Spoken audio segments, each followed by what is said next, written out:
Ah, le féminisme. En fait, j'ai l'impression que le féminisme est devenu comme la religion chrétienne, avec plein de branches. Féminisme, mais féministe modéré. Genre chrétienne, mais catholique. Féminisme, mais féministe radical. Genre chrétienne, mais évangélique. Féministe, mais féministe culturelle. Genre chrétienne, mais je ne vais pas à l'église. Féministe, mais juste pour certaines causes.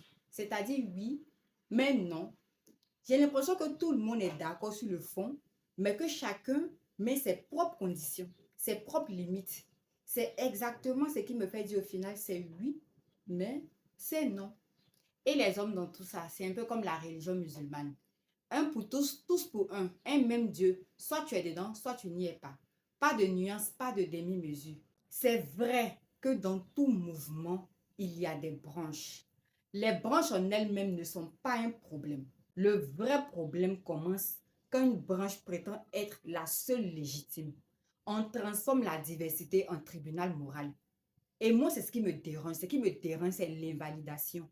Quand une femme dit je suis féministe, mais je crois à l'égalité, mais je valorise aussi le couple traditionnel. Je défends les droits des femmes, mais je ne partage pas toutes les positions. Et qu'est-ce qu'on lui répond? Ah, tu n'es pas une vraie féministe. Oh, tu n'as rien compris. Oh, tu fais le jeu du patriarcat. Là, ce n'est plus un débat. C'est un mécanisme d'exclusion. Et qu'est-ce que ça crée? De la pression idéologique, de la peur de s'exprimer. Donc, on doit uniformiser tous les discours. Or, un mouvement qui défend la liberté devrait pouvoir tolérer la nuance.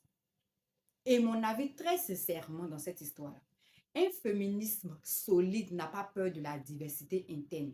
Un féminisme fragile a besoin d'exclure pour se sentir cohérent.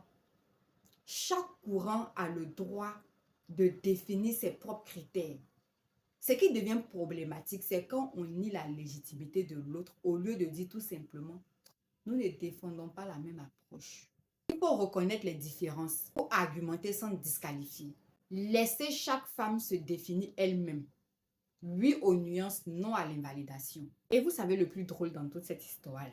Le plus drôle, c'est que nous sommes toutes liées d'une manière ou d'une autre. J'appelle à la solidarité. Et ça, c'est puissant. Personne n'est femme que sa camarade femme. Personne n'est femme que femme. Voilà un peu ce que j'avais envie de partager avec vous aujourd'hui. Merci de liker, merci de partager. On se retrouve très prochainement pour un autre message. C'était moi, Dofi. Bisous.